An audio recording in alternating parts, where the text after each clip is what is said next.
You will hear a number of different recordings, and you will have to answer questions on what you hear. There will be time for you to read the instructions and questions, and you will have a chance to check your work. All the recordings will be played once only. The test is in 4 sections. At the end of the test, you will be given 10 minutes to transfer your answers to an answer sheet. Now, turn to Section 1. Section 1. You will hear a conversation between a rental agent, whose name is Chase, and Brook, who is looking for accommodation. First, you have some time to look at questions 1 to 4.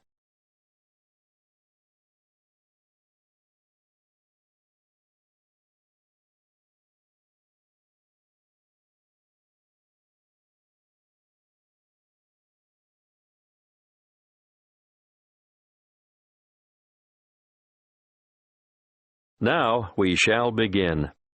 You should answer the questions as you listen, because you will not hear the recording a second time. Listen carefully and answer questions 1 to 4.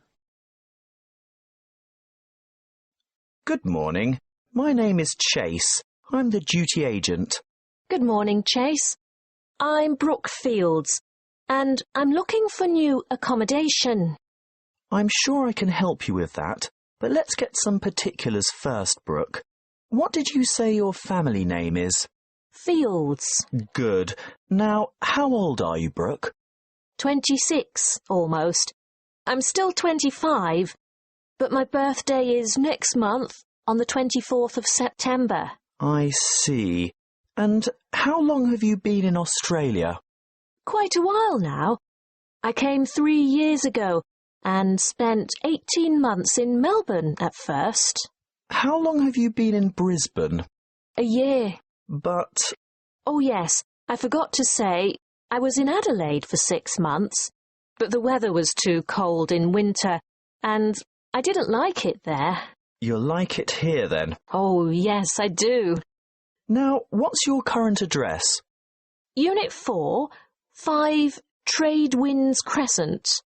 But I'm only there for 3 more weeks. I've given notice already. I'm going to have to move quickly to find you something soon. What's the postcode for Trade Winds Crescent? 5217. Thank you.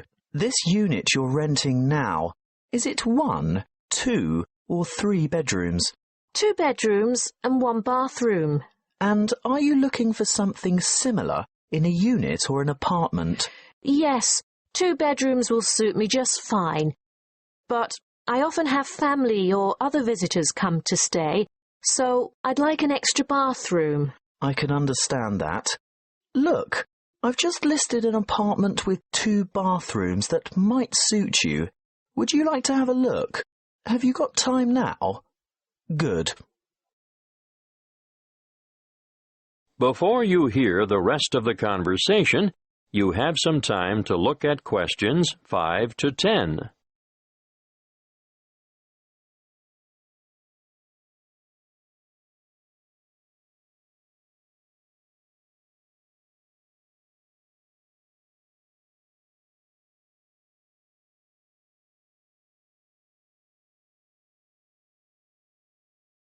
Now listen and answer questions 5 to 10.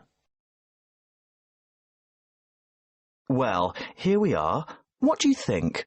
It's nice, but I wonder whether it gets too hot and stuffy in summer without air conditioning. I shouldn't think so. Did you notice the ceiling fans in all the rooms? Yes, but will I be able to have the windows open? There are no insect screens. Ah, well, there's a reason for that. Insects aren't a problem here. You may not get the sea breezes in this area, but there are other benefits. What do you think of the kitchen? Pretty good, really. It might not be very big, but it has a fresh, up-to-date feel and modern appliances. I just love this cute little pantry too. The landlord has recently done all the floors.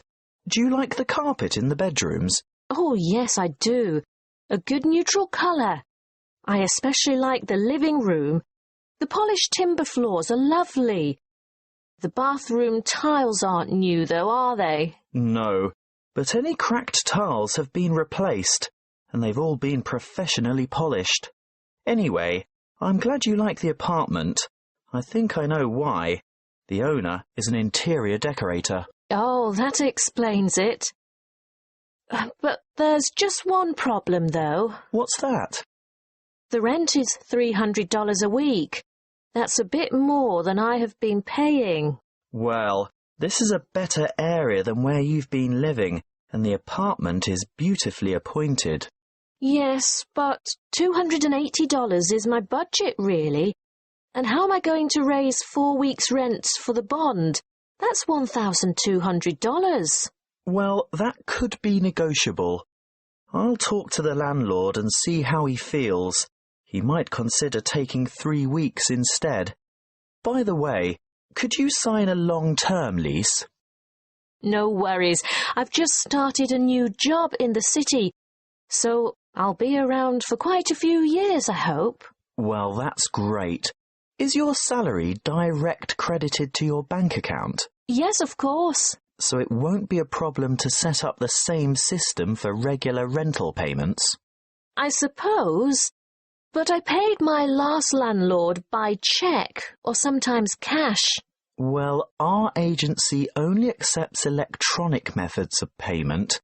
It's more secure, and it keeps the bookwork nice and tidy. Yes, I see. Well, think it over, but you'll have to be quick. A property like this will be snapped up in no time. Oh, one more thing. It's a bit unusual in this day and age where tenants are expected to cover all the utility bills, like power, telephone and internet, but for some reason the water is bulk billed to the whole apartment block, so the charge for that is included in the rent. Well, that's a bonus, I guess. That is the end of Section 1. You now have half a minute to check your answers.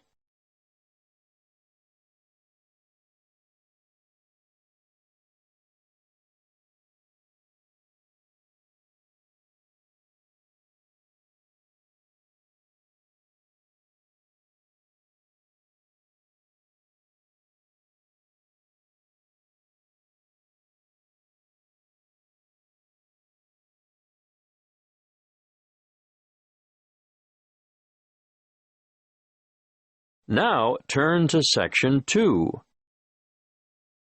Section 2. You will hear a crime prevention and fire safety officer talking to a group of new residents. First, you have some time to look at questions 11 to 15.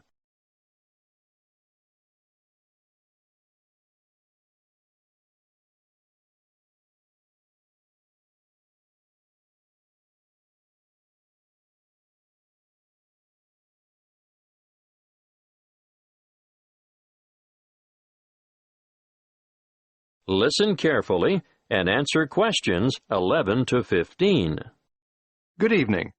Last week, Mr. Jenkins spoke to you about home security. My name is Malcolm Fletcher, and tonight I'm going to talk about personal safety when driving and fire safety in the home. Of course, we shouldn't go around perpetually frightened of all the bad things that might happen to us, but there are some sensible precautions that we should all take to avoid getting hurt. You probably know already that a great number of serious assaults occur in the vicinity of motor vehicles. You should always be alert when walking to your car and check the rear seat of your car before getting in. This is especially important in isolated parking areas or the far corners of major shopping complexes. Now, once inside your car, get into the habit of locking the doors. Always keep the windows up and the doors locked, especially if you're travelling alone. If at all possible, steer clear of isolated roads after dark. Even with all the high-tech communication devices we have today, Many serious crimes are committed on lonely back roads. Make sure your vehicle is mechanically sound, and ensure you have adequate fuel in the tank at all times. If your vehicle does break down in a lonely spot, lift the bonnet and then lock yourself inside the car and call for help on your mobile phone. Never, under any circumstances, leave your vehicle and go with a stranger to seek help. It is better to wait for the police or some other emergency vehicle to stop and offer assistance. Of course, you should never pick up a hitchhiker. Some of the most serious crimes committed in this country have been a direct result of this foolish practice. If you think you're being followed by someone in another vehicle, ideally you should drive to the nearest police station. But if there isn't one within easy reach, drive to the nearest open service station or shop, or the nearest occupied house. Now, we are lucky enough to have a police station in this area. Do any of you know where it is? Look at this map on the screen, and I'll show you how to get to it from the community centre where you are now. Then, when you get home, you can work out how to get there from other directions.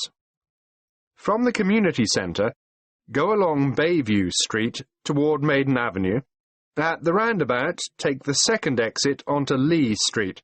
Go past the medical clinic, and at the next roundabout, take the first exit onto Moore Street.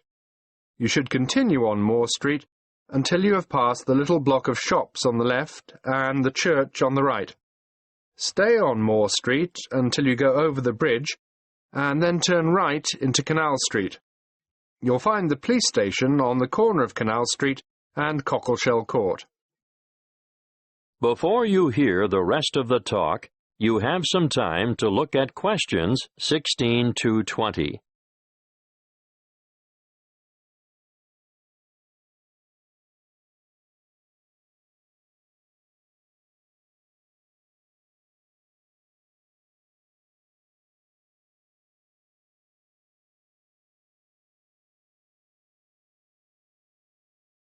Now listen and answer questions 16 to 20. Now let's move on to fire safety. Before I talk to you about safety precautions and procedures, I'd like to mention some of the effects of smoke and heat on humans. There are 4 ingredients of fire, namely oxygen, fuel, heat, and chain reactions. Almost all materials burn, and most household goods burn very easily. The air we breathe contains about 21% oxygen. As fire burns, it consumes oxygen, thereby reducing the oxygen content of the air. When that is reduced to 15%, oxygen deficiencies in body tissue cause an impairment of muscle control and dexterity. At between 10 and 14%, judgment and reasoning are affected. Oxygen reduction to between 6 and 10% results in unconsciousness, and breathing stops. Sounds scary, doesn't it? But that's not all you have to worry about. Many materials in the home give off toxic gases as they burn. The main toxic gases are carbon monoxide, carbon dioxide, hydrogen sulfide, and nitrogen oxide. Carbon monoxide is an invisible and odorless gas produced in all fires. It takes up the place of oxygen in the blood, thereby reducing the supply of oxygen to the brain. The effect of carbon dioxide is to increase the heart rate and stimulate the rate of breathing, causing an increase in the intake of other toxic gases, which contributes to, amongst other symptoms, serious oxygen deprivation. Hydrogen sulfide, on the other hand, affects the nervous system, causing dizziness and pain in the respiratory system.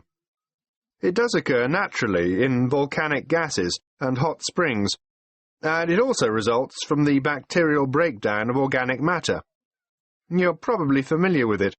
You know, it has that characteristic odour of rotten eggs. But make no mistake, in large concentrations, it's deadly.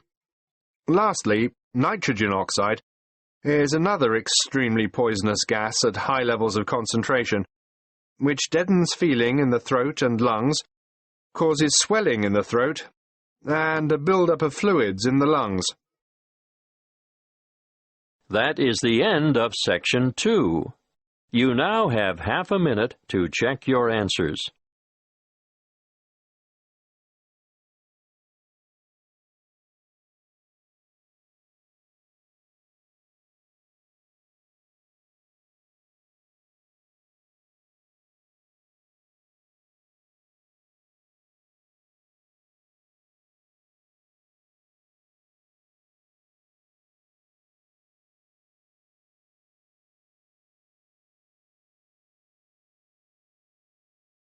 Now, turn to Section 3. Section 3. You will hear a conversation between a thesis supervisor and a student who is preparing for postgraduate study. First, you have some time to look at questions 21 to 27.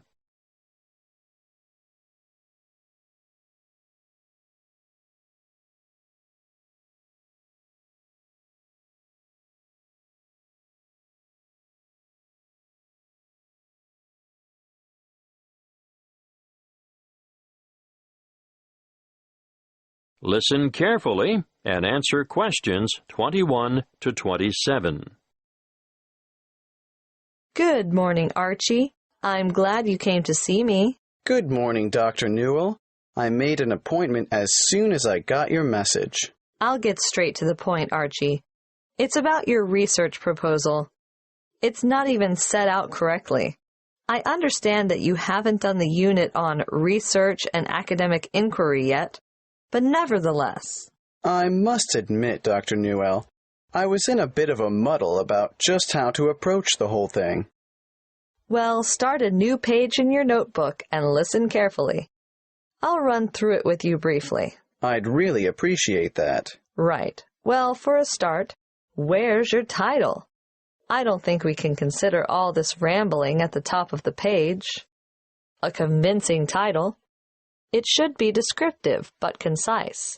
You can even omit the preamble and investigation of. Okay, a clear and compelling title. Well, let's move on to the abstract. Yeah, I'm not really sure I know what that is. It's the aim of your investigation.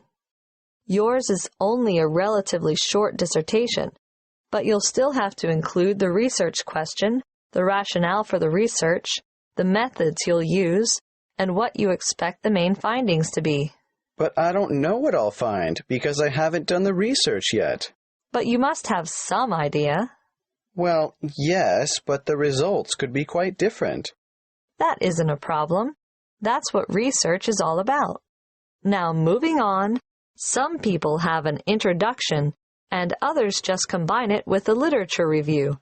In your case, I'd probably suggest you just go with a literature review. This is where I note down the books and articles that are related to my field of study, right? Well, it's a little more than that. You have to evaluate the relevant literature and be able to show how your research fits into a certain area. So I write down the titles of the published material that has a similar theory to mine. Yes, but you should demonstrate how your theory is different from others as well. That's an awful lot of reading. Precisely. What you have at the moment is woefully inadequate. I guess I need to spend my summer vacation in the library. Yes, that's not a bad idea. But let's move on, shall we? There's more? Yes, your next section should be methodology. I know that means methods, but I'm a bit stuck here. This is your work plan. This is where you summarize your data collection process. Like who will take part? Yes, your participants, how you'll get your samples, and most importantly, how you'll measure your samples. So that unit on validity and reliability will finally come in useful. Yes, but you'll also have to consider how you'll plan to proceed. Got that. Then what?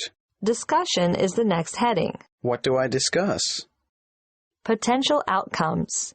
You must be able to show what significance your findings will have and how you plan to use them. Also, I think I should mention, this is the section where you'll state any limitations or weaknesses that your research might have. There might be a few of those. Well, that's it in a nutshell, really. There are more complex templates for research proposals, but I think this is enough considering the length of your dissertation. Oh, one more thing. Don't forget to include any ethical considerations there might be. Depending on what you have in mind for your participants, you may have to get approval from the ethics committee. I have to get their written consent, don't I? Yes, but you will also explain how you're going to protect their identity. Oh, fine. I think I can handle that. Thanks very much, Dr. Newell. Before you hear the rest of the conversation, you have some time to look at questions 28 to 30.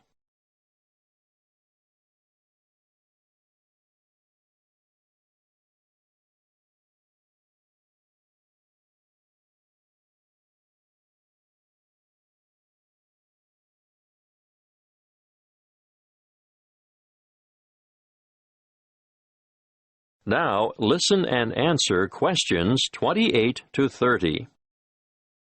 All I've done is go through the key elements with you. Let me explain that the proposal has to convince me that your project is worthwhile and that you have the necessary competence to carry it through. I understand. As you write it, you need to bear in mind 3 basic questions, and they are, what do you hope to accomplish? Why do you want to do it? And how are you going to do it? I can't make it simpler than that. No, that's really helpful. Thanks. Just a bit more advice, Archie. Students often come unstuck in their proposals because they don't organize their material. They lack focus and rely too much on repetition. Failure to cite references correctly will also go against you. Is APA style good? We don't specify a style in this department, but whatever you choose, it must be consistent. I'll stick with APA. I know that one. Good. One more thing, Archie. Don't ramble. You have a tendency to write without a clear sense of direction and include too much detail on minor issues. Keep the details for the major issues. I'll make a note of it. Okay. Get the revised proposal in to me by next week, and I'll have another look at it before the break. That is the end of Section 3. You now have half a minute to check your answers.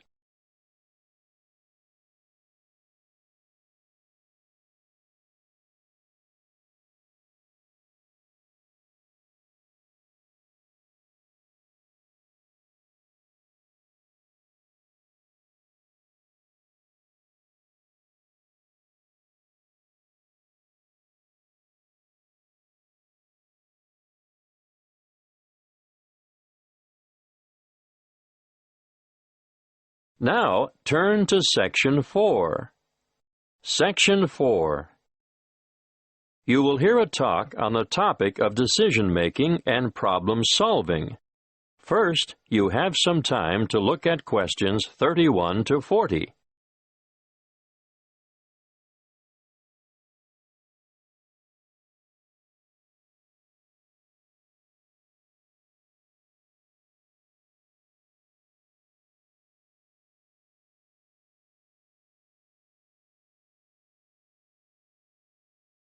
Listen carefully and answer questions 31 to 40.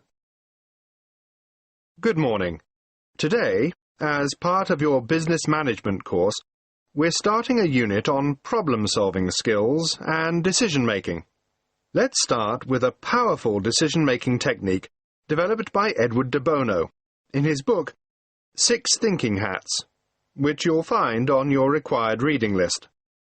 The method works by compelling you to move outside your habitual ways of thinking. Often, success in business results from rational, positive thinking. But these approaches, used in combination with quite different ones, will improve the overall quality of your decision-making. Now, each thinking hat has a different color and represents a different style of thinking.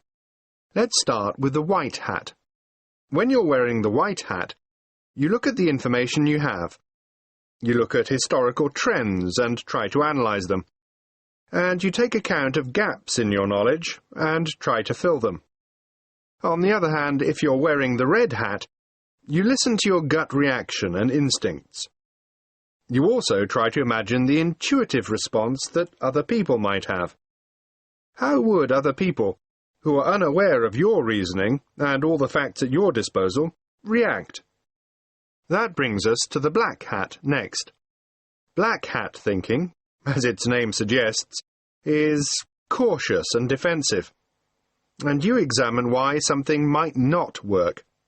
It all sounds very negative, but it is essential to know what the weak points in a plan of action might be. It permits you to alter your approach, eliminate problems, or at least be ready with contingency plans if the worst happens. After all, it is better to spot the fatal flaw and know the risks before you undertake a new enterprise. The opposite viewpoint, of course, comes with the yellow hat. It helps you to continue when the outlook is gloomy or the problems seem insurmountable.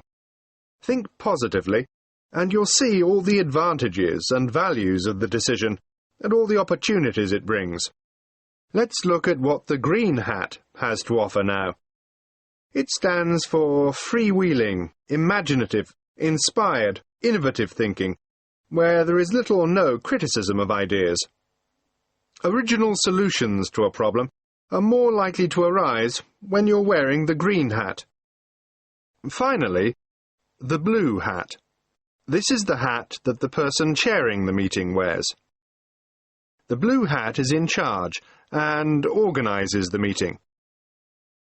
He or she can point activities in the direction of other colored hats when required. For example, if ideas have dried up, the blue hat will suggest more green hat thinking. If there is too much exuberance and enthusiasm for an idea, the blue hat will ask for black hat thinking to ensure that any possible defects have been addressed. Needless to say, you can use 6 thinking hats by yourself, but it really comes into its own when participants with different thinking styles come together to make a sound decision. Now, another useful way to generate radical ideas or creative solutions to a problem is brainstorming. You're all familiar with the term brainstorming, and I'm sure you've all done it from time to time. But even in well-managed groups, sometimes big egos intimidate less confident participants, who in turn may feel pressured to conform, or are inhibited because of their respect for authority. What I would suggest in this case is a system called the Stepladder Technique. If you follow the flowchart on the board, you'll see there are just 5 basic steps. Firstly, members contribute on an individual level. The task is presented to them. They're given time to think and form their own opinions about how to solve the problem. You do this before you get them together as a group. Secondly, you form a core group of just 2 people and allow them time to discuss the topic of concern. In the third step, a third member is added to the core group, but, and this is most important, that third person presents his or her thoughts before having a chance to hear the proposals that have already been put forward. When all 3 have explained their ideas, then they can consider their options collectively. In step 4, the same process is repeated. A word of advice here. Keep the group small to maximize effectiveness. You can limit the numbers to 4, or add more, but I wouldn't go above 7, not if you want a good quality decision. The last step in the process is to get a final decision, but only after all members have been included and had the opportunity to communicate their ideas. The main benefit of this step-by-step method is to give even the most diffident and quietest of people the chance to share their ideas before they can be influenced by others. That is the end of Section 4. You now have half a minute to check your answers.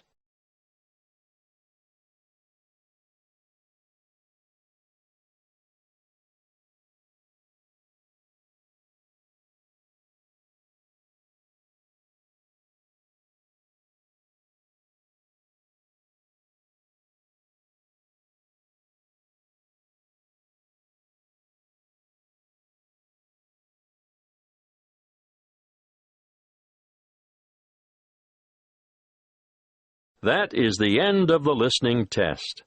You now have 10 minutes to transfer your answers to the listening answer sheet.